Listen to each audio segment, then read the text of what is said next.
We're at chapter 74. We just had Maximilian back at home, exhausted. We have Nortier's plan to make sure that Valentine and Franz do not get married. We don't know what that plan is. And right now we are starting the chapter with kind of like a joint funeral for the two de Saint-Marans. So Monsieur and Madame de Saint-Maran. And we have kind of our usual crew here. We have Albert, Chateau de Renaud, and Beauchamp, and they're all kind of just talking about the two and speculating about their deaths and whatever fun chatter is happening here at the funeral. And so they talk about how Valentine will soon inherit a lot of money because both of them are dead. And we hear Albert talking about how he heard about Madame de Saint-Maran not dying from actual like illness sort of thing, but dying because her heart was broken. And then we also hear that her and her husband both died of apoplexy, which again confirms what the doctor was saying, that they died from poison. So they both died from the same thing. They had the same description of what it was they died from.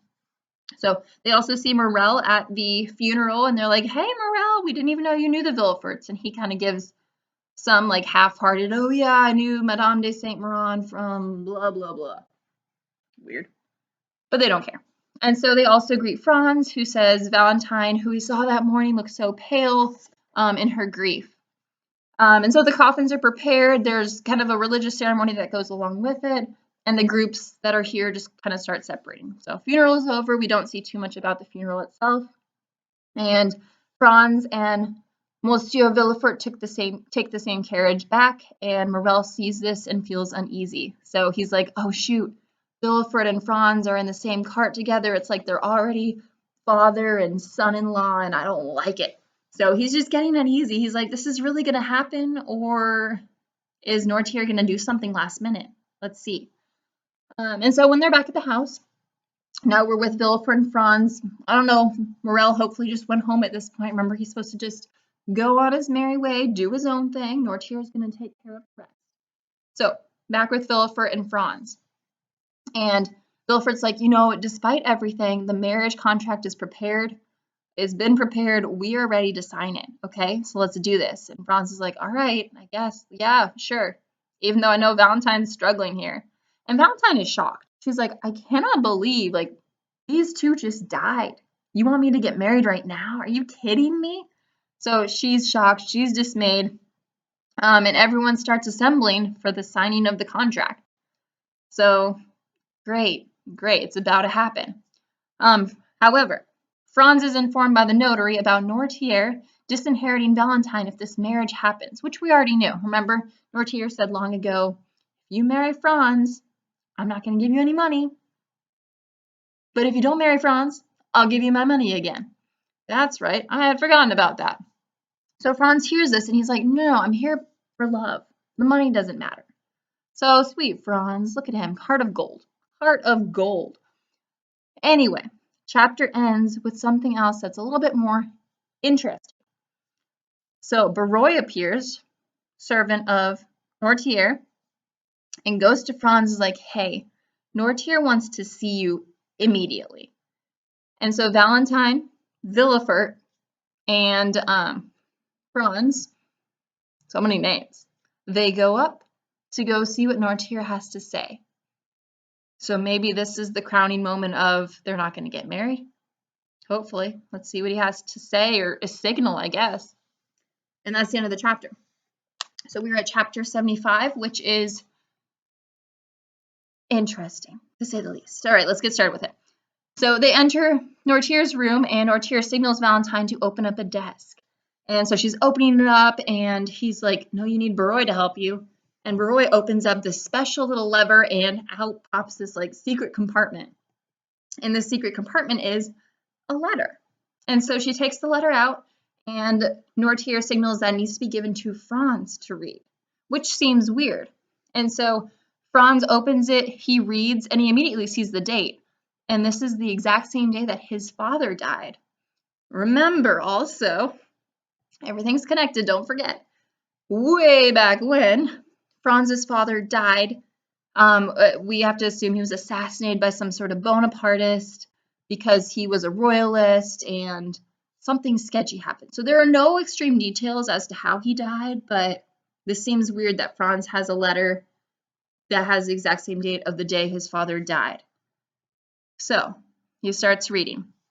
I'm not going to read, or I'm not going to say exactly what the letter says. I think it's important for you to read it, but the gist of it here is that the president of the Bonapartist Club killed his father in a duel. So it was kind of more of a fair fight, but it was this president who killed his father, and I think he threw him in the river. I think that's correct. So he's like, okay, well, I thank you for showing me this letter, but I need to know one thing. And he speaks to Nortier at this point. He's like, who was the president of the Bonapartist Club? Who did this to my father? My father didn't deserve this, even if it was a fair fight. And so Nortier has them pull out a dictionary. This is like the most dramatic point in the story, I feel like, so far. He has them pull out the dictionary, and he is like, stop here, stop here, stop here, stop here. And he spells out the word myself. And so at this point, Franz falls down in a chair, totally just like, no, you're the one who killed my father. And Villefort runs out of the room like steaming. He is so mad. And that's where the chapter ends. And so do you really think that Franz is going to want to marry Valentine if Valentine is the granddaughter of the man who killed his dad? Nice going, Nortier. In terms of not killing this guy's father, that was bad, no good. But in terms of splitting up this marriage, okay, well done. Yikes. Chapter 76. We get an update on, sorry to leave us with that dramatic point, that happened. Now we're moving on. Chapter 76, we get an update on how Andrea has been accepted into his new society. People are rumoring about his riches. They call him Count. He's doing pretty well for himself. And just as a little recap too, remember Andrea is actually Benedetto. So we have multiple people here walking around with different titles. A lot of them are actually, if you think about it. And then we also read about how the Count of Monte Cristo is going to go visit Danglars one day. Or he did go visit Danglars one day, I'm sorry. But Danglars was not there. So the Count of Monte Cristo stayed, and he was able to visit with Madame Danglars, who was there with Eugenie, her daughter, and Andrea Cavalcanti. Interesting. Eugenie hanging out with Andrea. Weird. So Eugenie, once the Count of Monte Cristo comes in, kind of just dismisses herself, and she goes to hang out with her singing teacher. But the Count of Monte Cristo can see in Andrea's eyes this like admiration that he has for Eugenie. So it's like everything's falling into place for what the Count of Monte Cristo has wanted. Also remember Danglars wants this too. Danglars is like, yes, Andrea and Eugenie should get married. And he's just trying to figure out some way for Eugenie to not marry Albert. But it's hard to do because he's friends with Albert's dad, the Count of Morcerf. So lots of things to consider here. Anyway, so Danglars returns from wherever he was, and he goes to see Eugenie. So he's like, hey, everybody, my daughter's in there. Why is she not hanging out with you all? That's rude. Let me go chat with her. So he opens up the door and is like, you should invite Andrea in here. Of course, he would say that. And the scene when he walks in this room is Eugenie and her singing teacher sitting on the same little seat, like right here, with their arms around each other singing. So kind of a weird scene. And we remember too, Eugenie's sexuality has kind of been thrown into question a couple of times in the course of the story. So this scene doesn't do anything to dissuade us from that fact. So kind of weird. But anyway, they invite Andrea in. Andrea's singing with them. It seems very like a good part of this scene. Seems awesome. So while this is happening, also, Madame Danglars is still with the Count of Monte Cristo, and she shares that Danglars had just suffered a huge loss. This is a few huge losses all at once. Things are hitting him pretty hard. The Count of Monte Cristo thinks to himself, I have a quote, he begins to conceal his losses, a month since he boasted of them. So you know when things are getting bad, or excuse me, you know things are getting bad when Danglars is no longer sharing like, oh yeah, this is what's going on with me. I'm doing pretty well for myself. Even if I suffered a loss, no big deal. It doesn't look good. So, a couple other things. Make sure I'm sharing with you the right chapter. And so the Count of Monte Cristo also learns from Madame Danglars that she's no longer speculating his money. So interesting, we don't know what that looks like with her and Debray right now. He's not brought up. We don't need to bring him up. But for whatever reason, she's no longer speculating his money. And so the conversation shifts. They start talking about the Villeforts. She brings up the 2 deaths. She also brings up the marriage to Franz and how it was broken off yesterday morning. So it is confirmed officially Franz and Valentine are not getting married. No go. And Franz was the one that broke it off, by the way. And then we also have Danglars rejoin them and asking further about Andrea. Because Andrea is just his point of interest. He says, is he really a prince? Madame Danglars comments on how interesting it is that Albert isn't allowed to be admitted to be with Eugenie, but Andrea is in there with her right now, which is a super good point to make. Because we have this girl, Eugenie, who is engaged basically to Albert, but she's not allowed to hang out with Albert. No, not until they're married. So instead, she's being allowed to hang out with Andrea, who's this man that her dad wants her to marry, but she's not actually engaged to. That's kind of sketchy. I don't know about you guys. That seems sketchy to me. And so, anyway, that's fine. Danglars kind of makes a comment, too, that Albert seems very indifferent about Eugenie, which you already know. Remember, Albert doesn't want to marry Eugenie. Eugenie doesn't want to marry Albert. Just like parents are forcing them together, okay? And so Albert doesn't seem to care or even mind that he's not able to see her right now. And so Danglars continues talking to the Count of Monte Cristo about Andrea and how great he is and how the Count of Monte Cristo needs to take him, or needs to take, the Count of Monte Cristo needs to take to Morcerf for him and figure out how this marriage will look and when it will take place. So I know that was kind of jumbled. I'm sorry. I'm using my own thoughts and I'm also using my notes, and sometimes it comes out a mess. So what I mean there is Danglars is basically saying, you know, I love Andrea, but I think we just need to figure out what this marriage will look like. I need to talk to the Count de Morcerf and see when this marriage is even going to take place and if it's going to take place. I just need to figure it out. And so, also, one thing I didn't mention that's also very important to this chapter, I don't know, this chapter is kind of a mess to me, is that Albert came in. And so it was one of those, like, they were talking about Albert, speak of the devil, he came in. Now, when Danglars is talking about Andrea and how great he is and how he really needs to just figure out with Albert's dad if this marriage is even going to happen, Albert is here. And so Danglars is just being rude to him. So we already know Danglars prefers Andrea to him, and he's just further confirming that. That's all you need to know. So Madame Danglars eventually opens the door, and Cavalcanti, seeing Albert, looks embarrassed because Andrea's like, oh shoot, I'm hanging out with this man's fiance. I should at least look a little ashamed of myself. And Albert just looks over and he's like, they sound really good together. Wow, they should have like a concert or something. There's no care. It's lots of indifference there too. And so Danglars later whispers on to the Count of Monte Cristo his discovery with the Count de Morcerf and his background.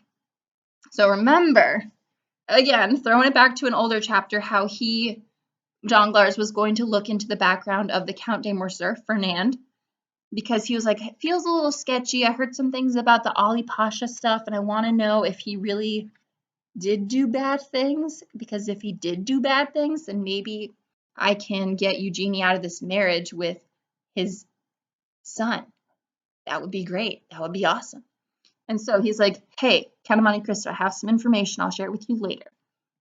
I'll share it with you once Albert's gone. So we have, is that the end of the chapter? That feels like the end of that chapter. Yes. Okay. So chapter ends. We see, I apologize. This clump of chapters it's a lot of confirming things that we already know about the different characters. It's a lot of saying, like, this character, again, hates this one. So Danglars hates Albert, does not want Albert to marry Eugenie, but he wants Andrea to marry Eugenie. So I'm sorry, I'm confusing myself a little bit, but that's what you need to know for those chapters. We're at chapter 77. It actually starts with the Count of Monte Cristo sitting in a carriage with Albert. And so the Count of Monte Cristo hasn't really heard any special information about Albert's dad's background, but of course the Count already knows the background. So we're just going to assume that Danglars will talk to him about it later, right? Those two are sitting in the carriage together, and Albert's like, hey, did I do a good job playing at being Andrea's rival? And the Count of Monte Cristo is like, what are you talking about? Also, let me tell you a little something. And so the Count reveals to Albert that he promised Danglars to talk to Albert's dad about the wedding. And so what this all means, again, kind of jumbled up here, is basically Albert's like, it sounded like Danglars doesn't want me to get married to Eugenie. So did I do a good job of kind of my role in this whole scene that was going on here? And the Count of Monte Cristo is like, you know, I was talking to him earlier and he said that he needs to talk to your dad and figure out when you guys are getting married. And Albert's like, what? I thought he didn't want us to get married. Why would he be asking about our marriage if he doesn't want it to happen? And so Albert is like now sure that he has to get married to Eugenie, and he's not happy about it because he was so sure that Danglars was like, nope, I don't like you. So let's see what happens with that. Seems kind of strange. And so the Count of Monte Cristo is like, I'm just trying to keep everybody happy. I'm not going to help you get out of this marriage. I'm not going to help them. I'm just doing me right now. And so the Count of Monte Cristo, they get to the Count's house, and he invites Albert inside. They sit down for tea. They have a little smoke, and they can hear Haydée playing. It's called a guzla. She's playing this instrument upstairs. And I looked it up. It's a single-stringed musical instrument. Kind of interesting. You guys can look it up too. And so, they kind of talk about Haydée. They're kind of relaxing after a weird afternoon. And the Count of Monte Cristo refers to her as a princess, and Albert's like, how did she come to be a slave if she was a princess, right? Don't you own her? You bought her. And so the Count reveals that she's the daughter of Ali Pasha. And Albert reminds the Count of Monte Cristo, he's like, oh, did you know my dad, got his fortune from Ali Pasha, so that's really cool. That's a weird connection.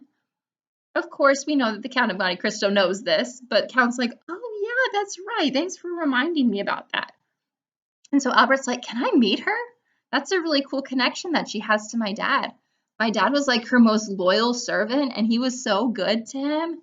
Wow, and this is his daughter? No way. And so he wants to meet her, and the Count of Monte Cristo is like, sure, under two conditions. First, that Albert not tell anyone that I let you two meet. Second, that Albert not tell her that his dad served under Ali Pasha. He's like, sure, anything, whatever. I just want to meet her. I think that would be neat. And so they go to Haydée, and the Count of Monte Cristo tells her to speak in Italian, which is interesting because she does speak French. And so he kind of wants to keep things vague between the two of them. For whatever reason, he doesn't want her to know, at least not right now, that her dad and his dad are connected. Okay, interesting. Albert asked her about her childhood. He's kind of asking safe questions. And he asks the Count of Monte Cristo if he can ask about her history. He's like, I don't want to get too in depth, but I really would like to know her history and how she kind of came to be where she is right now, how she came to be a slave. And he's also hoping to himself that she'll bring up his dad. And so before all this happens, the Count of Monte Cristo whispers to Haydée and is like, I want to make sure that you do not say the name of the loyal servant that your dad had, okay? She's like, okay, fine. So she understands that the Count of Monte Cristo has everything orchestrated a certain way. And she's like, I will listen to you even though I don't understand why you want me not to say this man's name. So anyway, the Count of Monte Cristo is like, yes, you can ask her about her history. And so Haydée tells her story about how her father was betrayed by a Frenchman who was her father's confidant. So this right-hand man was this Frenchman, and he was so good to her dad for a while.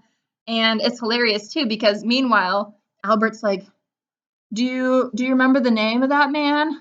Do you remember who that was?" And he just wants her so bad to say the name of it, but she's not because the count told her, "Don't do that." And so she's like, "No, I don't remember his name." And then she eventually reveals that this man betrayed her father. So he surrendered Ali Pasha's home to Ali Pasha's enemies. And meanwhile, Albert's like, "Oh, that's weird. That probably wasn't my dad." But he's feeling kind of conflicted because he's like, "That's crazy information. I don't know." And then she continues talking about her history. She's kind of weepy as she's going too. She's really overwhelmed by this whole situation. And she tells of how this man technically owned her and how her mom, or owned her and her mom, but sold them into slavery. And so before her mom could become a slave, she actually wound up dying. And so Haidé was the one who was sold a couple of times before she wound up meeting the Count of Monte Cristo. And so he wound up, of course, buying her as a slave. And so, again, I'm going to use the word bewildered. Albert, at the end of the story, is bewildered. It's unclear as to whether or not he understands that this traitor was his father. So, knowing Albert, he's going to assume that it wasn't his dad, but he at least has that seed planted in his mind that Ali Pasha was betrayed in some way. It wasn't that Ali Pasha died and gave everything to this man who helped him. And so stories are not adding up for Albert. But he's not asking any questions. Remember, he's not supposed to pry. And she won't say the name of who this man was. So they leave kind of on vague terms. And that's where the chapter ends too. So chapter 78, we are back at the Villefort's house. So we're going to leave the Count of Monte Cristo. We're going to leave Albert alone for right now. And we're going to look back at Franz and Nortier. So this scene that we're looking at, again, we're kind of moving around in time. It's happening a lot in this kind of chunk of chapters that we're looking at. So this was right after Franz left Nortier's room. So Villefort receives a letter right now. And this letter is from Franz. It was a very quick, "Hey, I'm not marrying your daughter. I just can't. Her grandfather is the man who killed my dad. I'm sorry, I'm going to deny this marriage request." And so we saw that coming. And of course, Valentine is like, "Oh my gosh," breath of relief or sigh of relief, whatever. And so Villefort has to go back downstairs to the people who are waiting for this marriage contract to be signed. And he lies to them. And he just has to get rid of them because he's like, oh my gosh, what just happened? This is crazy. And so Valentine is like, oh shoot, that just happened. And so she goes over to the gate where she meets Maximilian, and she tells him that they've been saved by Nortier. She's like, oh my gosh, my grandpa did it. He actually did it. And so, of course, Maximilian, overjoyed, good stuff. Meanwhile, I'm telling you, every second of every chapter is just packed to the maximum with all of the drama, all of the stuff. And the Count of Monte Cristo's plans are all going according to the way he wants them to go. So meanwhile, we have Madame de Villefort going to Nortier to tell him a couple different things. A, I'm glad you got rid of Franz because I didn't approve of the marriage either, which we knew. And B, can you please make Valentine your beneficiary again? And Nortier, even though he usually has his thumb on things, he knows what's going on, what people are thinking, he cannot read Madame de Villefort. He's like, well, I guess I made this promise to Valentine that, she would be my beneficiary if she doesn't marry Franz. So, sure, bring me the notary. So, he gets this fixed up. Everything's good to go. Valentine, again, is his beneficiary if he dies. So, interesting that Madame de Villefort put that into motion. But again, we understand that she's doing it for selfish reasons. She wants her son to eventually inherit money. Okay, so in the meantime, as well, Danglars and Count de Morcerf have met up. So remember, Danglars is going over there. Actually, I shouldn't say anything. I'm not going to say anything. So the two of them meet up, right? So Count de Morcerf is Albert's dad, a.k.a. Fernand. And then we have Danglars going over to meet with him. So Morcerf asks Danglars for the union of Albert and Eugenie. So Morcerf is like, hey, we've been talking about this, what was it, for like 8 years? Let's get them married. Let's do this. And he says, or I should say Danglars' response. Remember, Danglars doesn't want this to happen. He says, Monsieur, It will be necessary to reflect before I give you an answer. And this floors Count de Morcerf. He's like, we've been planning this for 8 years or however long it's supposed to be. Why is your mind just now changing?